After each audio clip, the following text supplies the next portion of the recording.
Class 6 के सभी भैया बहने, आज हम लोग सामाजिक विज्ञान पढ़ने जा रहे हैं।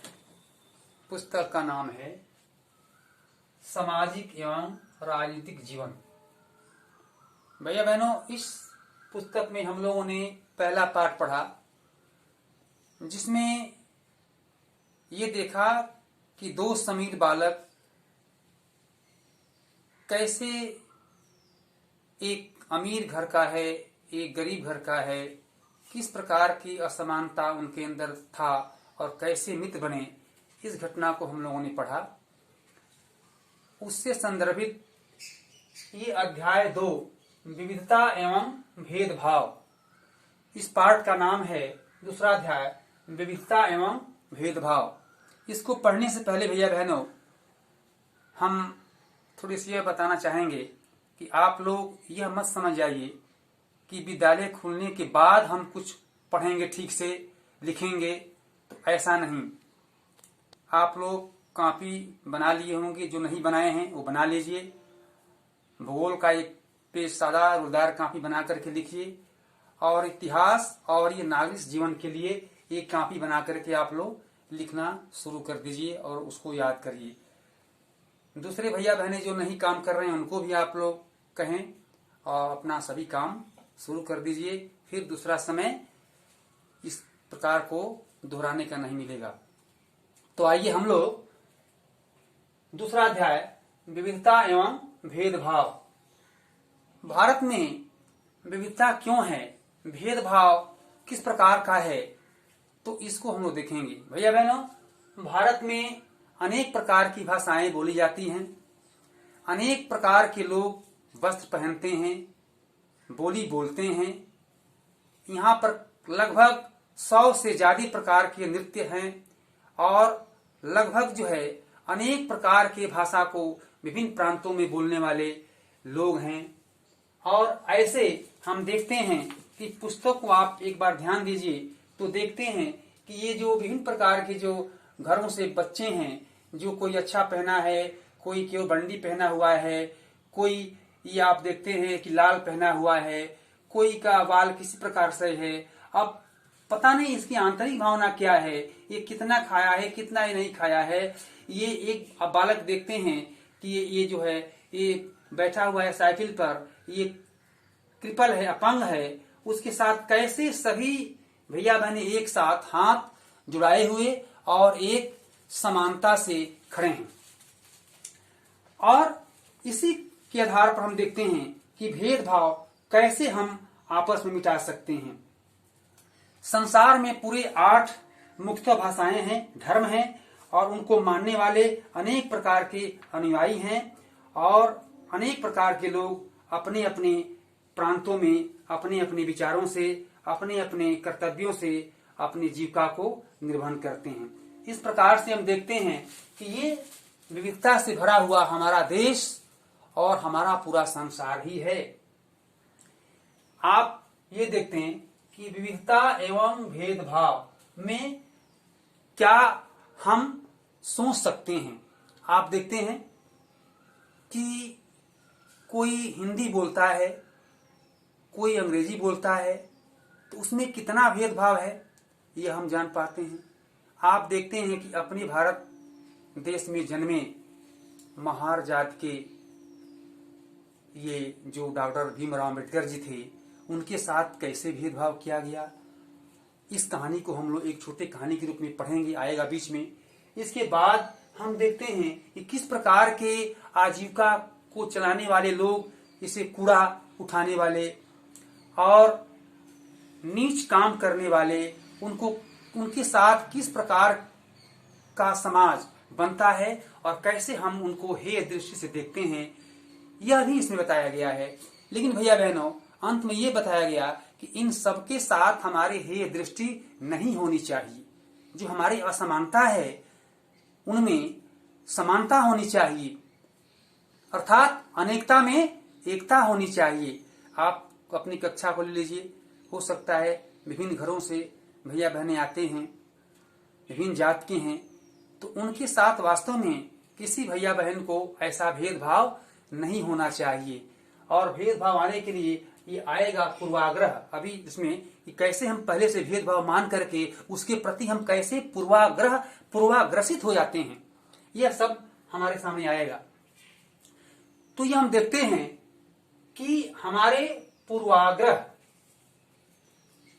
अर्थात किसी के बारे में हम पूर्व आकलन कर लेते हैं कि ये भैया ये बहन इस परिवार की हैं, ये लंगड़ी है, ये गंदी कपड़ा पहनी है, ये टिफिन लाती है तो ठीक नहीं, ऐसा हम उसके बारे में हम पहले से जान करके और उसके बारे में क्या करते हैं, एक गलत धारणा बनाते हैं।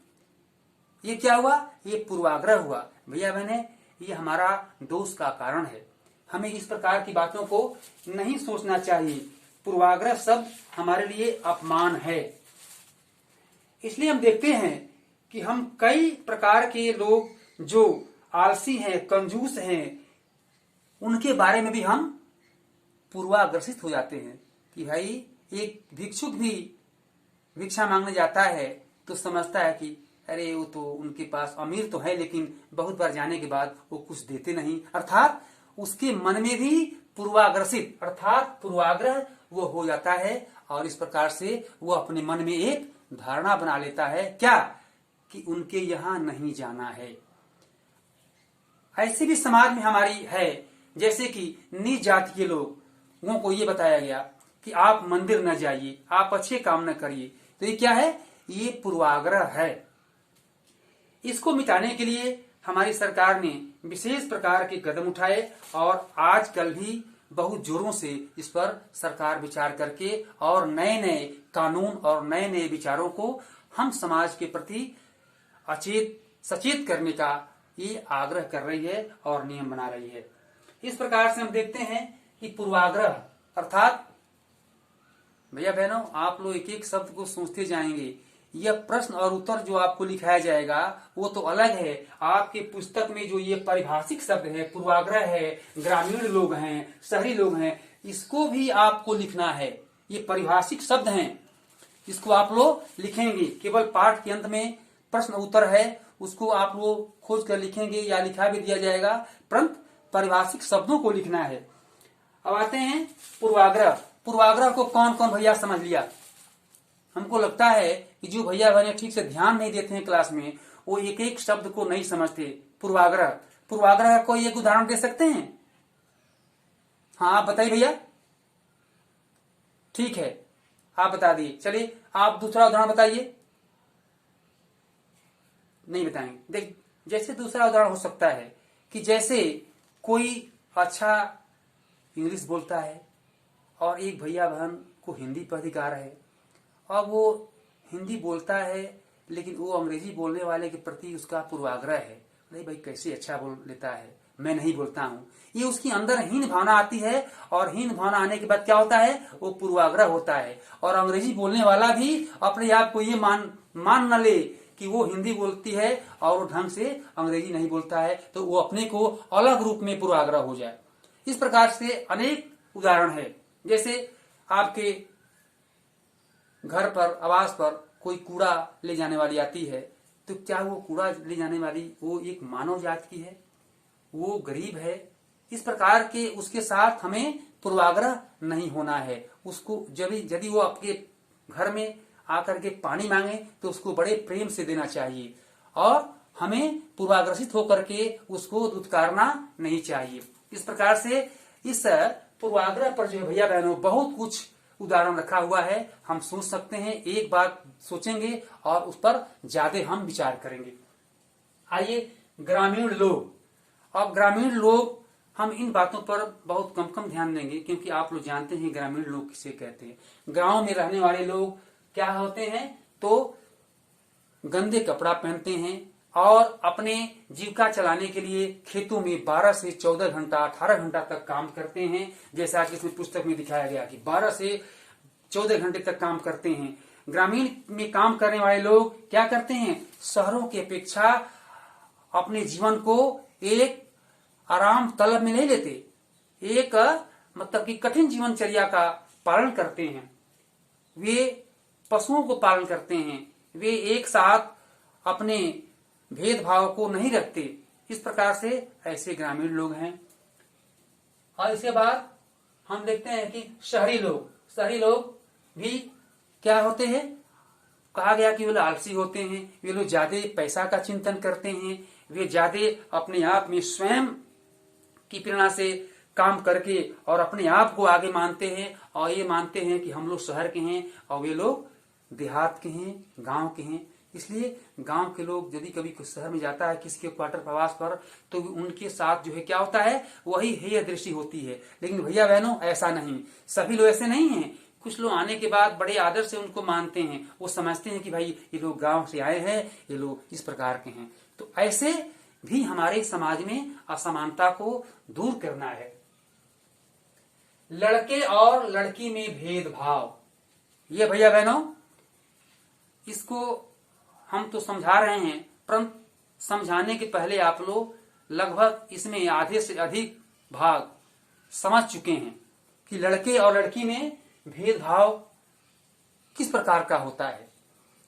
तो कुछ पहले ही कहानियां हैं कि पहले के लोग लड़की को पाठशाला भेजने में सकुचाते थे, उन्हें पढ़ाते नहीं थे, उन्हें घर में लड़कों की अपेक्षा निम्न प्रकार के भोजन दिया जाता था, उन्हें एक भेदभाव लेकर के और उनको ग्रसित किया जाता था। इस प्रकार से लड़के और लड़की में भेदभाव को लेकर के हम यह देखते हैं, यह भेदभाव किसी प्रकार से ठीक नहीं था। और कभी कभी तो ये मानते हैं कि वह लड़का, जैसे कोई कहता है कि अरे तुम बहुत वीर बालक हो, लड़के कभी रोते नहीं, अरे तुम रोते हो, तुम लड़के हो। अब ये बात आपको एक पुस्तक में दिया गया है, रो मत, तुम तो लड़के हो, वीर बालक हो, लड़कियां रोती हैं। अब ये भाव तो बता दिया गया, लेकिन ये भाव लड़की के मन में क्या जाएगा, हम क्या बोलते हैं, यह बोली दूसरे को कैसा लगता है, ये भैया बहनों एक रूढ़िवादी बनती है और वो अपने आप में हेय दृष्टि से वो व्यक्ति या वो लड़की देखना शुरू करती है। इस प्रकार से माता पिता भी कभी कभी ऐसा वचन का उपयोग करते हैं। हालांकि लड़कों और लड़कियों दोनों का कभी रोने का मन करता है। अब देखिए, लड़की भी रोती है, लड़का भी रोता है, लेकिन लड़कियों को कहते हैं कि भाई रो मत, तुम वीर बालक हो, तुम तो लड़के हो। इस प्रकार से लड़कियों के मन पर किस प्रकार का ये प्रभाव पड़ेगा, इसका भी एक ढांचा होनी चाहिए। हम लगातार यह सुनते रहते हैं कि लड़के ऐसे होते हैं और लड़कियां ऐसी होती हैं। अब देखिए, वास्तव में हम सुनते हैं कि लड़के ऐसे होते ही हैं, लड़कियां ऐसे होती ही हैं। इस प्रकार की ये रूढ़िवादी जो विचारधाराएं हैं, ये हमारे समाज में पहले से है भैया बहनों, अब वास्तव में कम होता चला जा रहा है। ये अच्छी बात है। इस प्रकार से हम देखते हैं कि रूढ़िबद्ध धारणाएं बनना। अब ये रूढ़िबद्ध धारणाएं बनना, हम तो कभी कभी असमानता की बात करते हैं, लेकिन रूढ़िबद्ध धारणाएं बनना का मतलब है कि क्या, पूर्व काल तक, अर्थात हम अधिक समय तक हम इस धारणाएं को बनाए न रखें। इस पर जोर देता है। जब हम सभी लोगों को एक ही छवि में बांध देते हैं या उनके बारे में पक्की धारणा बना लेते हैं, तो उसे रूढ़िबद्ध धारणा कहते हैं। और उनके साथ भेदभाव हम लंबे समय तक करते चले जाते हैं। यह भी हमारे समाज के लिए ठीक नहीं है जो पहले था। इस प्रकार से हम देखते हैं कि अपने आप में रूढ़िबद्ध धारणाएं नहीं बनाना चाहिए। आगे भैया बहन देखते हैं कि असमानता एवं भेदभाव। अब हेडिंग है असमानता एवं भेदभाव। ये कैसे हुआ? हम देखते हैं कि लड़कियों को पढ़ाने में रुचि नहीं लेते जो गार्जियन, वो अपने साथ एक धोखा करते हैं, समाज को छोटा करते हैं। हमें लड़के लड़की दोनों पर बल देना चाहिए जो आज समाज दे रहा है। इस प्रकार के यह क्या है, यह एक रूढ़िबद्ध धारणाएं हैं और क्या है, असमानता है, दोनों है। तो असमानता को हमें पैदा नहीं करना है। इस प्रकार से लड़कियों को स्कूल भेजने में रुचि दिखाई गई और उन्हें पढ़ने के लिए अग्रसर किया गया। इस प्रकार हम ये देखते हैं कि समानता के कारण हमारे समाज में प्रगति होता है। ऐसे हम ये देखते हैं कि जो बालकों पर विशेष ध्यान देते हैं और बालिकाओं पर कम, ये असमानता और भेदभाव उनके अंदर कूट कूट करके भरी रहती हैं। ऐसे भैया बहनों, पाठ को पढ़ने से हमें क्या प्राप्त होता है? हमें भी इस रूढ़िवादी को और असमानता को दूर करना है, अर्थात अनेकता में एकता को लाना है।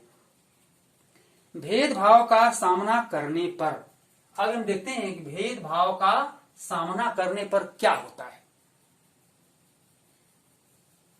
इस बात पर हम ध्यान देंगे कि भैया बहनों, जब हम किसी के साथ भेदभाव करते हैं तो उस पर हमारा क्या इन्फ्लुएंस होता है, उसका इफेक्ट क्या होता है। तो आप देखते हैं कि जैसे कोई अपवित्र आदमी है, गंदा व्यक्ति है, और वह इस पहलू को नहीं जानता है और इस प्रकार से अपने आजीविका को चलाने के लिए अपने अपने तरह से वह पढ़ना, बर्तन बनाना, मछली पकड़ना, बढ़ईगिरी करना, खेती करना, बुनाई करना इत्यादि कामों को क्या करता है। और कोई पढ़ा लिखा व्यक्ति है, वो ये मानता है कि ये कैसे करता है, ये निम्न लोग हैं, ये इस प्रकार के काम करते हैं। तो भैया बहनों, ऐसा सोचना भी नहीं चाहिए। जैसे दलित वह शब्द है जो नीची कही जाने वाली जात के लोग अपनी पहचान के रूप में इस्तेमाल करते हैं। अब दलित जो है, ऐसे लोगों को कहा गया जिनको पहले से प्रताड़ित किया गया हो, उन्हें सताया गया हो। अब ये क्या है? यह भी एक भेदभाव का एक मजबूत कैटेगरी है जिसको समाज में दूर करने की आवश्यकता हुई और लोगों ने ध्यान दिया। भेदभाव का सामना करने पर अनेक प्रकार के हमारे सामने चुनौतियां आई और हम जैसे देखते हैं कि भारत के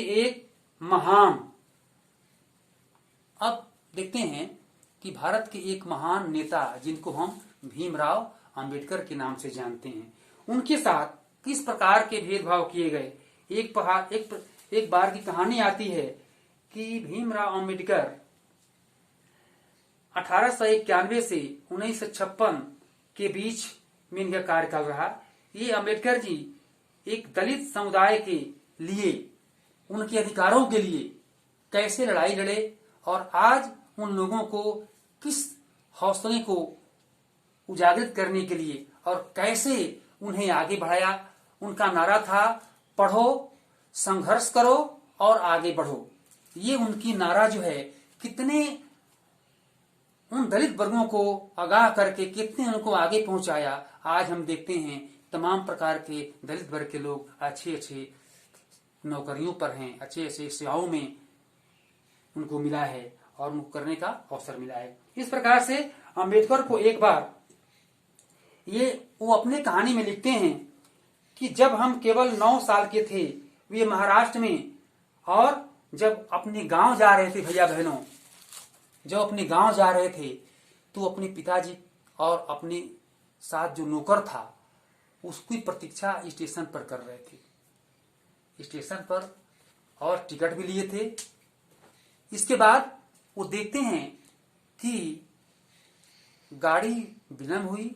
स्टेशन मास्टर, आप देखते हैं कई गाड़ियों की सिग्नल गिरता है तो आकर के अधिकारी देखते हैं, देखने आया तो इनके सामने देख करके पूछा, भाई आप कौन हैं?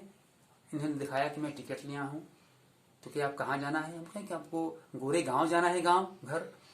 तो बोले कि ठीक है, गाड़ी आएगी, आप चल जाइएगा। भैया बहनों, वो इस प्रकार से बात पूछे और कहे तो मेरे मन से निकल गया कि मैं एक महार जात का हूं, मैं एक दलित जात का एक बालक हूं। उन्होंने ऐसा मुंह टेढ़े किए हुए और अपने ऑफिस में चले गए। दोबारा फिर आए, थोड़े समय के बाद, गाड़ी विलंब थी, मुझको देखे और कहे, भाई, तो मैंने सोचा कि भाई इनका पूर्वाग्रसित भाव क्यों है। इस प्रकार से मैं अपने आप में अभी समझ नहीं पाया, परंतु जब उन्होंने मुझको इस प्रकार से देख करके और अलग चेहरे बनाते हुए जब उन्होंने मुझको देखने के बाद उनको लगा कि ये भाई कोई ऐसे जात के हैं, तो उनके मन में किस प्रकार की भावना आई, इसको मैंने परखा कि मैं दलित बताया तो क्या उनके मन में कैसे भाव आई। और उसके पहले वो समझते थे कि मैं अच्छा कपड़ा पहनाई था, मैं अच्छे एक बालक की तरह लगता ही था, हिष्ट पुष्ट था ही। इसके पहले उनके मन में भावना थी कि अच्छे घर के बालक हो सकता है। परंतु जब मैंने सच्चाई बात कही तो उनके मन में अब उस समय से किस प्रकार के पूर्वाग्रसित भाव आ गया। भैया बहनों, तो ये हमारा पूर्वाग्रसित ही है। हम तब आगे लिखते हैं कि जब मैं इस प्रकार से बात कही और जब गाड़ी आई और मैं मेरे जो पिताजी और नौकर नहीं आए, तब मैंने थोड़े समय के बाद कहा, उनसे पूछा कि क्या कोई और भी साधन हो सकता है, क्या यहाँ कोई बैलगाड़ी भी जा सकती है जो किराया लेकर हमें पहुंचाए। उन्होंने कहा कि यस, बैलगाड़ी जा सकती है। जब मैंने सोचा कि मैं जब बैलगाड़ी से जाऊं तो उन्होंने बताया कि ठीक है आप जाइए। इसके बाद मैंने सोचा कि जब मैं बैलगाड़ी से भी यात्रा करूंगा तो उस बैलगाड़ी के लोग भी मुझे पूर्वाग्रसित भाव से नहीं बैठाएंगे, मैं अब उसमें ये किराया देने की बात नहीं आई। इस प्रकार से भैया बहनों, अंबेडकर के मन में ये भाव आया कि मुझे किसी प्रकार से मैं जो दलित वर्ग का हूं, यह भाव जिसके मन में एक छाप छोड़ा है, एक गलत भाव से उनके मन में आई है, ये मिट नहीं सकती। इस प्रकार से मैंने आगे कुछ और बढ़ने का चेष्टा किया। पैसा देने के बाद भी जो फिर भी उन्हें गाड़ियों ने उन्हें ले जाने से मना कर दिया। क्यों? इस स्टेशन पर लोगों ने डॉक्टर अंबेडकर और उनके भाइयों के साथ कैसे भेदभाव किया। अब हम देखते हैं कि इसी भेदभाव को लेकर के डॉक्टर अंबेडकर अच्छे पढ़े, आप जानते हैं कि वो वकील बने, बैरिस्टर बने और एक अच्छे राजनीति में भाग लिए। इस प्रकार से वे उनके मन में, अब जो स्टेशन मास्टर के मन में पूर्वाग्रसित भाव आ गया, लेकिन उनके मन में भी आ गया, वो भी ग्रसित हो गए कि मैं भी कुछ करके देश को दिखाऊंगा। और भैया बहनों, आज उन्होंने भारत के लिए, दलितों के लिए, भारत के दलितों के लिए तो बहुत बहुत कुछ किया, परंतु हमारे भारत देश के लिए भी उन्होंने एक संविधान बना करके और उन्हें अच्छा पालन करने के लिए प्रेरित किया। यह उनका नियम बताता है। 1947 में भारत जब आजाद हुआ और एक राष्ट्र बना तो हमारे नेताओं ने समाज में व्याप्त कई तरह की असमानताओं पर विचार किया। इस प्रकार से उसमें से हिस्सा लेने वाले डॉक्टर अंबेडकर भी थे। उस असमानता के विचार में अपने विचार व्यक्त करने वालों में से एक नेता के रूप में डॉक्टर भीमराव अंबेडकर जी भी थे, जो अपने विचारों को व्यक्त किए। अब इस प्रकार से समानता के लिए संघर्ष, अब वे दलितों को समान अधिकार दिलाने के लिए,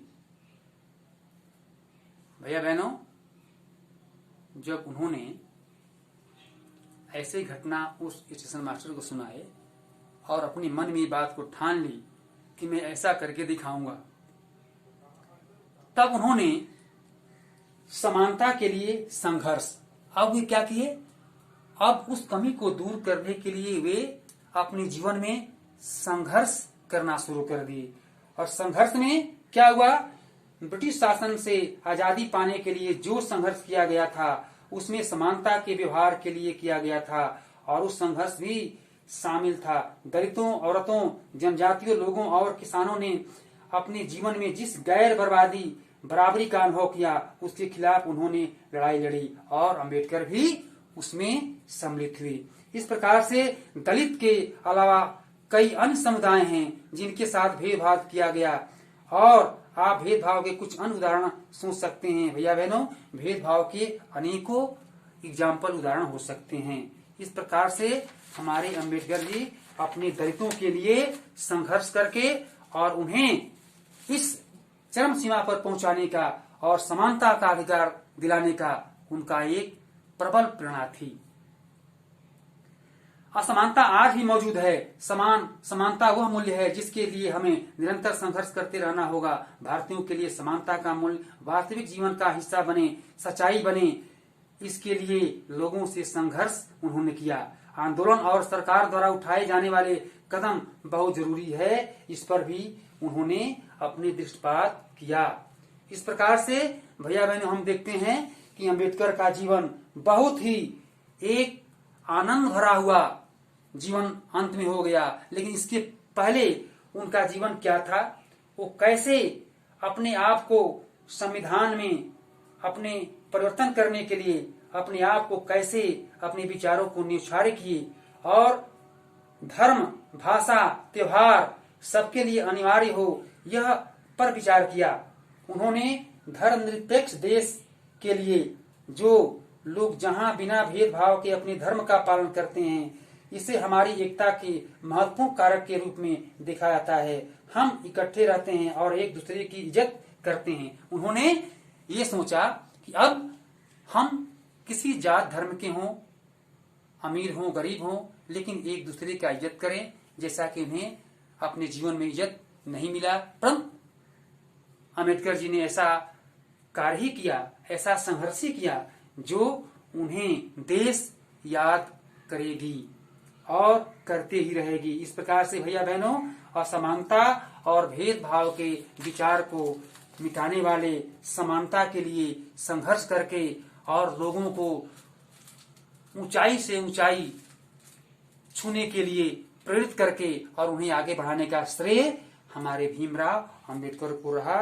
इस प्रकार से भैया बहनों, हम लोग इस पाठ में यही समझते हैं कि हमारा जो विविधता एवं भेदभाव है, यह किस प्रकार से हमारे पूर्व काल में था, अब कितना इसमें बचा है।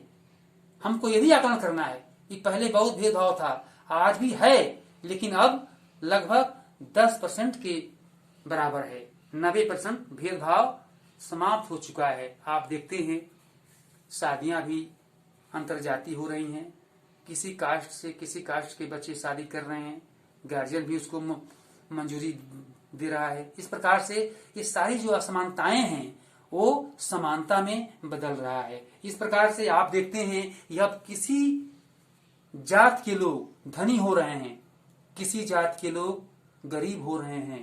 पहले भी था लेकिन कम था। पहले नीच जात के लोग अधिक गरीब हुआ करते थे, परंतु अब ऐसा नहीं। ऐसा संविधान में ऐसा उन्हें छूट दिया गया, ऐसा उन्हें प्रेरित किया गया कि भैया बहनों, वे जात के लोग भी, दलित जात के लोग भी सर्विसों में, नौकरियों में आ रहे हैं और वे भी धनी अमीर हो रहे हैं। इस प्रकार से भैया बहनों, हम पढ़ाई लिखाई पर विशेष ध्यान दें। हम किसी जात धर्म संप्रदाय के हों, लेकिन हम लोग कक्षा में ढंग से पढ़ें और ये असमानता को समानता में बदलें और अपने मजबूत हों, परिवार को मजबूत बनाएं, देश को मजबूत बनाएं और सभी सुखी संपन्न हों। इस प्रकार से भैया बहनों, ये पाठ यहीं संपन्न होता है। हम लोग इसे पढ़ेंगे। पढ़ने में इतिहास भूगोल की अपेक्षा वास्तव में सामाजिक विज्ञान के अंतर्गत ये जो हमारा सामाजिक एवं राजनीतिक विज्ञान है, अर्थात जिसको हम नागरिक शास्त्र कहते हैं, सिविक्स, इसको सिविक्स इंग्लिश में कहते हैं, ये बहुत रोचक विषय है। इसको आप लोग पढ़ें और पढ़ करके और जो पारिभाषिक शब्द जो दिया गया है उसको आप लोग कॉपी में लिखेंगे और पाठ के अंत में जो प्रश्नोत्तर दिया गया है, जो प्रश्न दिया गया है, इसको आप लोग पढ़ें और पढ़ करके अपने आप उसको खोजने का प्रयास करें और इसके बाद इसका उत्तर, इसका प्रश्न का हल जो है हम देंगे। बहुत बहुत धन्यवाद।